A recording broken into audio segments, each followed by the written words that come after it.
invito a abrir sus copias de la palabra del Señor en el libro de Colosenses, capítulo 1. Vamos a estar viendo los versículos del 12 al 15, pero vamos a comenzar nuestra lectura desde el versículo 11. Así que Colosenses 1, del 11 al 15, vamos a leer.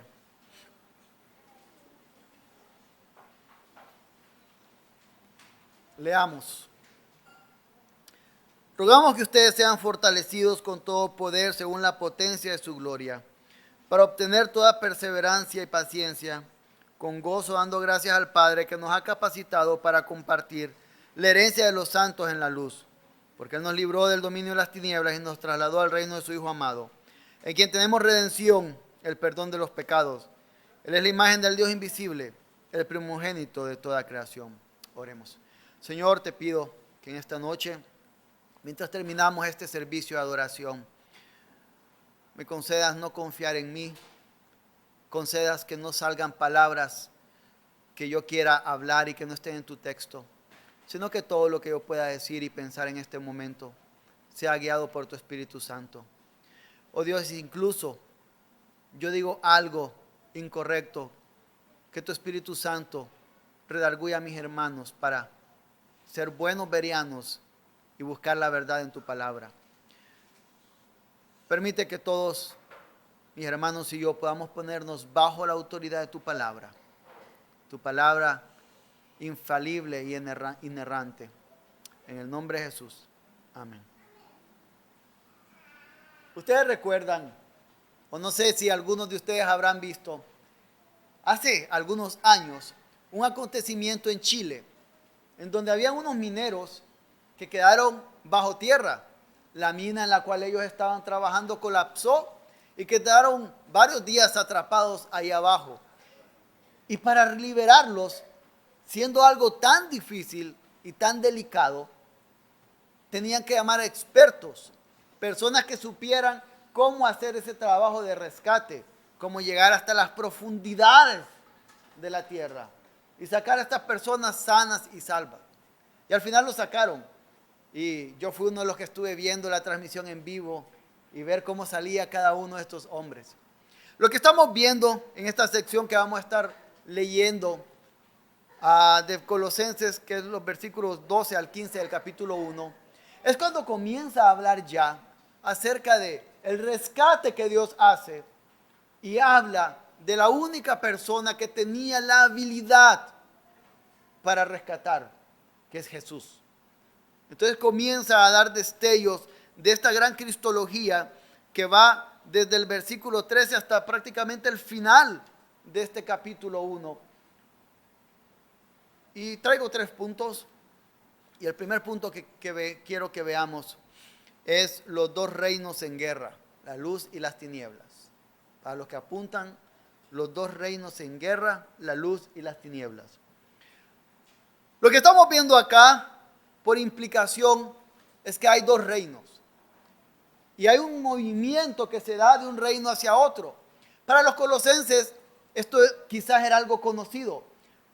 Recordemos que Colosas era una ciudad antigua. Ya se habla de ella en algunos registros del rey Asuero, quien estuvo casado con Esther.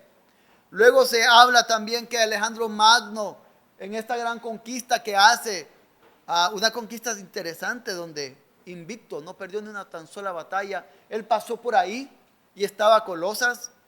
Y también, obviamente, aquí en el Imperio Romano, aquí está presente dentro del Imperio Romano la ciudad de Colosas. Tal vez ya no tiene el gran esplendor que antaño tenía, porque ahora la Odisea y Herápolis han surgido como lugares turísticos y políticos, pero sigue estando ahí.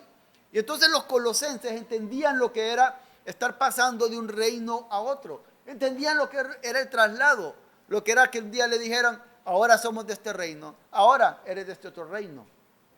Y entendiendo entonces Pablo cómo ellos conocían esto, aunque no lo habían experimentado, pero sí lo conocían, porque van pasando las narraciones de generación en generación.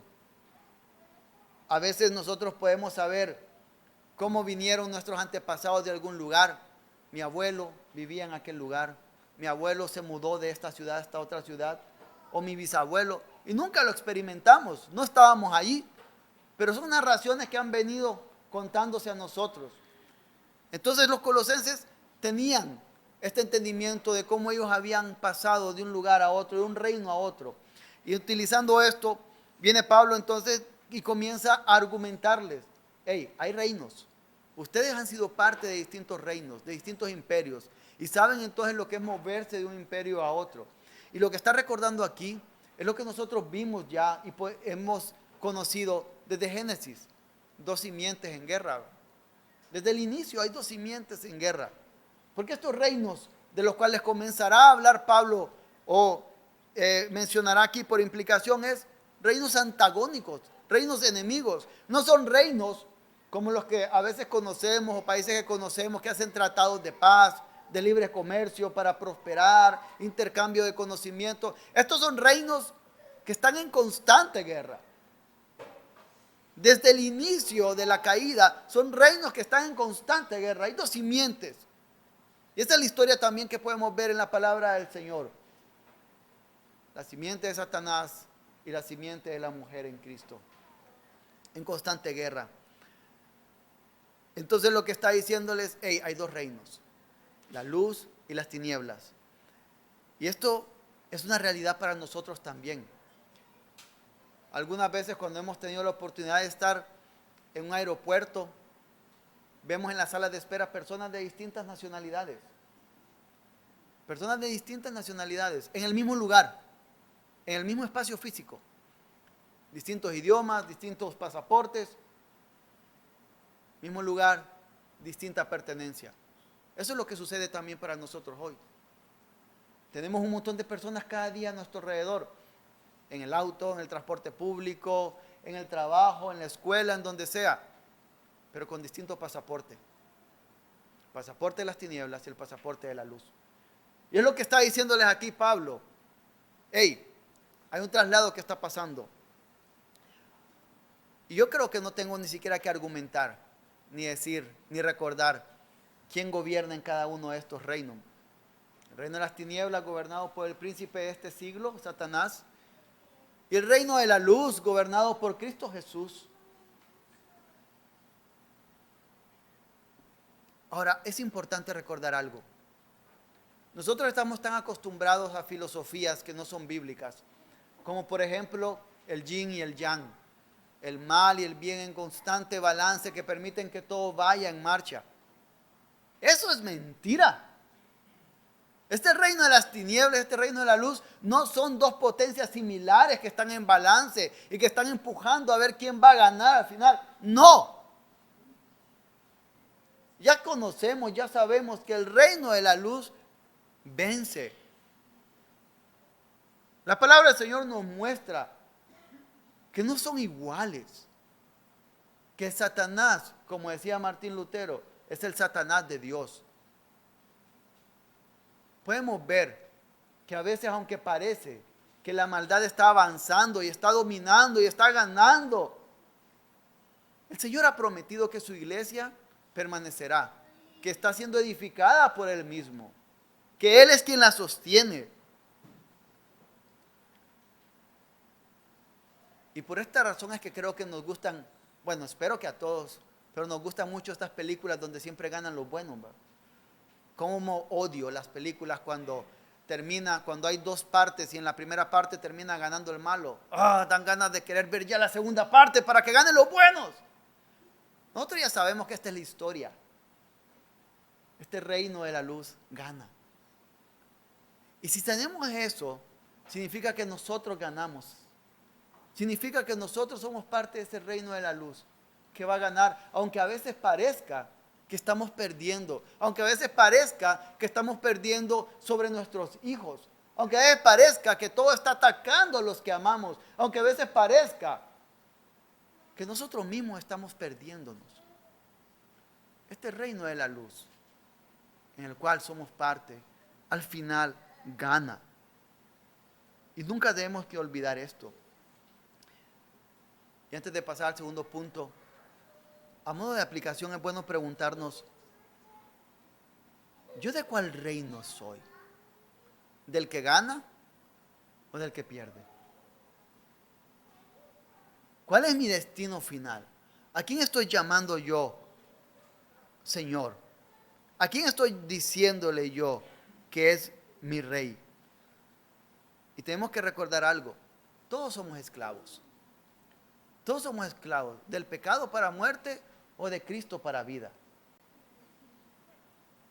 Y 2 Pedro 2:19 en la segunda parte nos dice: uno es esclavo de aquello que lo ha vencido.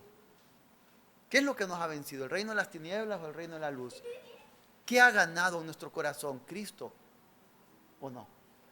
Es importante pensar en esto. Ahora quiero que veamos un segundo punto. ¿Cómo ser parte del reino de la luz? ¿Cómo ser parte del reino de la luz? Vamos a conversar un poquito lo que encontramos en los versículos 13 al 14.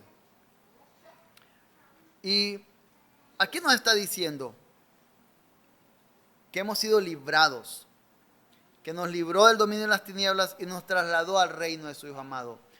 Juan Crisóstomo decía: ser librado es gran cosa, ser trasladado es mucho mejor. Y es como si hay un peligro, que alguien nos proteja, es como, uy, qué bien me protegió esta persona. Pero que además de protegernos, nos diga: ahora vas a andar en este carro blindado, con guardaespaldas todo el tiempo, y vas a tener todo esto que necesitas. Eso es mucho mejor. Y esto es lo que estamos viendo acá. Ser librados y ser trasladados, ser protegidos, decirle a alguien: ya no te pertenecen, sino que ahora son propiedad de la luz. Entonces esto es lo que comienza a decir aquí, que eso es lo que ha sucedido con los colosenses, pero por implicación, porque esta es la palabra de Dios para el pueblo de Dios de todos los tiempos, también para nosotros. Y con el traslado, con el ser trasladado, esto no es como si yo quiero ser nacionalizado, como si yo he vivido suficiente tiempo en un país para cumplir sus leyes y pedir: ahora quiero ser de este país y voy a hacer todo el trámite legal. No es eso. Esto es, siguiendo con un ejemplo imperfecto, esto es más como la persona que está tirada en el suelo. Y platicábamos esto con Ariel. La persona que está tirada en el suelo, herida, sangrando, que necesita ayuda, y la ambulancia solo puede llegar, subirlo y trasladarlo al hospital, y la persona no puede hacer nada. No puede decir: sálvenme, porque está inconsciente, está muriendo. Esto es más de esta forma. No hay nada que pueda hacer una persona para ser trasladado del reino de las tinieblas al reino de la luz. Esto es algo que es prerrogativa del Señor.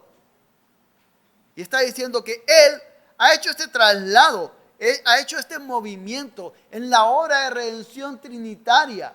Una obra que estableció desde antes de crear todo lo que existe. Desde antes que nosotros estuviéramos en el vientre de nuestras madres.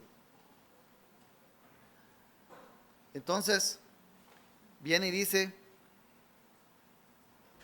que en esta herencia, en este traslado que Él da, nos lleva al reino de su Hijo amado. Al reino de su Hijo amado. Al reino de aquel Hijo en el cual confía. Al reino de su Hijo en el cual se goza. Al reino de aquel que es como lo vamos a ver en breve, la imagen de Dios, del Dios invisible. ¿Y qué es lo que sucede cuando estamos en este reino del Hijo amado? Dice que tenemos redención. La redención, para entender qué era, es pagar la deuda de alguien, asumirla como propia y liberar a esa persona de esa deuda. Yo a veces he soñado que alguien llega y dice que mi préstamo de vivienda, yo lo pago, ya no seguís pagando tu casa. ¡Ah, qué bien! Algo más maravilloso que eso es lo que ha sucedido aquí. Yo pago por estas personas. Son redimidos. Ya no deben nada. Son perdonados. Y dice que eso es lo que está sucediendo. Y si dicen, y si no lo entienden un poquito qué es lo que pasa, dice en el cual obtenemos redención, el perdón de los pecados. Por si no les ha caído un poco el 20, ¿a qué estoy refiriéndome? Dice el Espíritu Santo a través de Pablo. Es que han sido perdonados de los pecados. Es que eso, inmundicia que teníamos, ha sido limpiada. Y esto es como que somos el niño corriendo en el jardín lleno de tierra, de lodo, llueve y que terminamos sucios por completo y queremos abrazar a alguien, pero nadie nos quiere abrazar porque estamos sucios. Pero viene alguien con una manguera a presión y quita toda la suciedad. Ahora sí, ya todos nos quieren abrazar. Esto es lo que ha hecho. Que toda la inmundicia por el pecado en nuestras vidas lo ha quitado por completo. Pero se lo ha puesto sobre Él, sobre Cristo. Esto no fue como la inmundicia de este niño imaginario donde el lodo cae al suelo. Es que lo quitó y se lo puso sobre Él porque alguien tenía que pagar por eso. Y fue Él mismo que pagó por eso. Y entonces está diciendo, tienen redención. Al haber llegado aquí, al haber pasado este reino, tienen redención. Pero hay algo maravilloso. Si retrocedemos al versículo 12. En el versículo 12 nos dice que nos ha capacitado para compartir la herencia de los santos en la luz. Y cuando hablamos de capacitar, esto tiene que ver con cumplir los requisitos. Cuando una empresa anda buscando contratar a alguien, coloca los requisitos que necesita para la persona que va a llenar ese puesto. Que haya estudiado esto, que tenga esta edad, que tenga esta experiencia. Y si no cumple los requisitos, ni se molesta en enviar su currículum. No está capacitado para el puesto. Lo que está diciendo aquí es, hay una demanda de santidad completa. Hay una demanda de pureza. Hay un requisito de pureza para todo aquel que quiere ser llamado hijo de Dios. Y en Cristo, en el amado, cumplimos eso. En Cristo, en el amado, llenamos los requisitos. Hemos sido capacitados. Pero es importante ver que no solo hemos sido capacitados para obtener esto y ser limpio de la mugre del pecado, sino que para compartir la herencia de los santos en la luz. A mí me encanta comer tapado lanchano. Hoy comimos con algunas personas en mi casa. Y aunque yo lo disfruto comiéndolo solo, no me lo imagino el mejor escenario que comerlo con personas que amo, como fue hoy. Esta herencia es para compartir la herencia de los santos. Esto que hemos obtenido, esta limpieza en Cristo, es para compartirla juntos. Pero no se comparte con aquel que no le entiende. No puedo ir a contarle a una persona que no habla mi mismo idioma el logro que he tenido, porque no me va a entender. Es una herencia para compartirla alegremente con los santos del Señor. Cuando somos rescatados, somos llamados a celebrar y a gozarnos en esta herencia que tenemos. Y se comparte juntos como familia. Se disfruta mejor. ¿Quién quiere recibir un premio y quedarse callado? Un premio ya. A veces queremos que se cuente. Los niños les gusta recibir algún premio y decir, oh, me dieron este premio, me dieron este regalo. Esta herencia que recibimos es de esa forma. Se goza mejor en la compañía de los santos. No hay mejor lugar para gozarse con esta herencia que recibimos. Pero esta herencia es para los santos que están en la luz. Es con ellos con los que podemos compartirlo. Y pensando en todo esto, familia, ¿qué es lo que dice el versículo 12? Dando gracias al Padre. ¿Cómo no vamos a darle gracias al Señor cuando nos ha capacitado, cuando nos ha dicho, ahora cumplir los requisitos, ahora no hay suciedad sobre tu vida? ¿Cómo no vamos a darle gracias y gozarnos por eso que nos dan? A mí me encanta cuando me dan cualquier tipo de regalos y doy gracias y me alegro y me gozo. Y son regalos que van a perecer aquí. ¿Cómo no nos vamos a alegrar y darle gracias al Señor y decirle gracias, gracias? Porque yo no merecía nada de esto, pero me lo has dado. Porque me has quitado del dominio de las tinieblas. No por algo que yo haya hecho, sino por tu misericordia me has colocado en el reino de tu Hijo amado. Iglesia, ¿qué tan frecuente nosotros damos gracias por esto? ¿Qué tan frecuentes nuestras oraciones están llenas de gozo y agradecimiento al Señor por esto? Y es bueno agradecer cuando Él nos da eso material que necesitamos, cuando un proyecto terminó bien. Es bueno dar gracias por eso. Pero es mucho mejor darle gracias al Señor porque nos ha librado del dominio de las tinieblas. Y entendiendo que lo que está pasando aquí es que es un traslado que no podíamos hacer. ¿Cuántas veces nos llenamos de orgullo? Yo no soy como esos pecadores. Pero si no es usted como esos pecadores, es por la misericordia del Señor. Cada uno de nosotros aquí tiene la capacidad para ser el peor criminal posible. Y si no lo somos, es por la misericordia del Señor. Pero a veces, orgullo. Yo no soy como ese. Es que no entienden esos. Y vemos sin misericordia a los demás. Y vemos a los demás por abajo de nosotros. Ahora, ¿quién puede? ¿Quién puede tener esas credenciales como los de estos expertos que bajaron para sacar a los mineros que estaban atrapados ahí en Chile? Ese es nuestro tercer punto. Cristo tiene las credenciales para ser el Rey Redentor. Cristo tiene las credenciales para ser el Rey Redentor.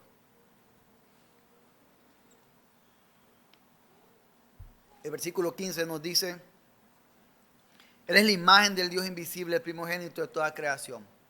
Cuando nos dice que es la imagen del Dios invisible, está diciendo que Él es Dios. Que Él es Dios. ¿Por qué es importante esta oración ahí? Porque la ofensa del pecado fue hecha contra Dios. Y nadie es capaz de pagar esa ofensa sino Dios mismo. Nadie. Y entonces entender que Cristo es Dios encarnado es importante porque significa que Él se está pagando a sí mismo la deuda. Porque un ser humano impuro nunca era capaz de pagar esa deuda, sino que lo está haciendo Dios mismo. Y por eso es importante esta frase aquí. Pero luego nos dice el primogénito de toda creación. Y esta palabra, esta frase ha traído a muchos utilizándola para inventar cosas como que Cristo entonces es el primogénito que fue creado. No está hablando aquí de creación, está hablando de dignidad. La primogenitura habla de alguien que es el heredero de todo, alguien que es el dueño de todo lo que le pertenece a un padre. Y en esta relación padre-hijo que hay en la persona, en la primera y segunda persona de la Trinidad, lo que está diciendo es que Cristo es el único digno, el único heredero, el único dueño de todo lo que se ha creado, porque más adelante va a decir que por Él y para Él fue creado todo. No está hablando aquí de Cristo que fue creado, está diciendo Él es el dueño de todo. Él es el heredero. Y al ser el heredero, Él puede entonces compartir lo que tiene. Pero este es un heredero, un hermano mayor tan distinto a ese hermano mayor que nosotros vemos en la parábola del hijo pródigo. Si nosotros recordamos dónde está esto en Lucas, viene de dos parábolas. Viene de estas parábolas de una mujer que pierde una moneda y anda buscando la moneda como loca por toda su casa, y la encuentra y celebra y habla con los demás, sus vecinos. De una oveja que se pierde, la otra parábola. Y va el pastor a buscarla y cuando la encuentra se alegra y celebra. Y en esta orden de ideas viene la parábola del hijo pródigo, en donde entonces al ser reconciliado con el padre todos debían de alegrarse, menos este hijo mayor. Cristo no es como ese hermano mayor. Cristo no es como ese primogénito. Cristo se goza y se alegra cuando los suyos son rescatados. Cuando cada uno de nosotros hemos entendido nuestras necesidades de Cristo. La fiesta en el cielo la ha iniciado Cristo. La celebración en el cielo la ha iniciado Cristo. Él sí es un buen hermano mayor. Él sí es un buen primogénito. Entender esta verdad nos hace recordar que también somos coherederos con Cristo. Pero, ¿acaso no se sienten ustedes en algunos días que no son herederos? En las crónicas de Narnia, en el libro que se llama El muchacho y su caballo, hay un niño que es príncipe, es hermano gemelo, son príncipes. Y uno de ellos se pierde desde la infancia y vive en un lugar todo sucio, sin conocer quién era él, sin entender que él era un heredero al trono. A veces así nos sentimos nosotros. Hay días en los que así caminamos. No entendemos la herencia que tenemos en Cristo. A veces pensamos demasiado en nuestra indignidad. Yo no merezco esto. Yo no lo merezco. Yo no lo merezco. Yo no lo merezco. Pero no pensamos en lo que Cristo ha logrado por nosotros. Y no es un aspecto de que no me importen mis luchas pecaminosas. No. Es un aspecto de tengo luchas con el pecado, pero voy a Cristo porque es mi herencia. Porque es mi hermano mayor.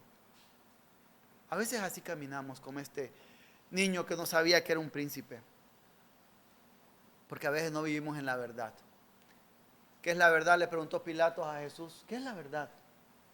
La verdad es que nosotros, sin merecerlo, fuimos trasladados del reino de las tinieblas al reino de la luz, gobernado por el Hijo amado, quien es nuestra seguridad eterna.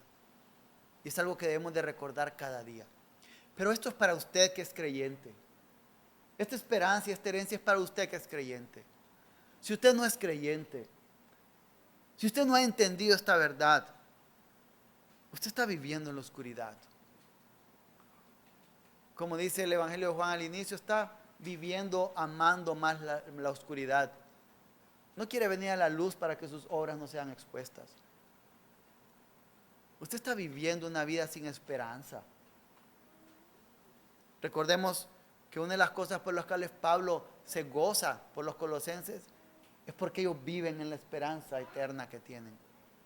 Si no es creyente, hoy es un día para que usted se humille ante el Señor y le pida: oh Dios, trasládame al reino de tu Hijo amado. Trasládame al reino de tu Hijo amado. Concédeme el perdón que solo tú puedes dar. Pero de nuevo, creyente, es también un día para gozarnos en lo que tenemos. No por nuestros méritos, sino por el mérito de Cristo. Oremos. Señor Dios, cuán maravilloso es recordar que eres tú nuestro sostenimiento. Que eres tú, oh Señor, quien nos libró de esas tinieblas en las cuales vivíamos y nos has trasladado al reino de tu Hijo. Pero hay días, hay ocasiones, Padre, en las cuales no nos sentimos como herederos, como tus hijos. Permítenos no vivir por emociones. Permítenos no vivir por lo que sentimos, sino por la verdad de la obra de Cristo en su vida y en su muerte. Y Dios, concede que aquellos tuyos que están aquí hoy y aún no te aman, vengan a arrepentimiento. Que puedan entender lo sucio de su pecado, pero la limpieza que hay en Cristo Jesús. En el nombre de Jesús oramos. Amén.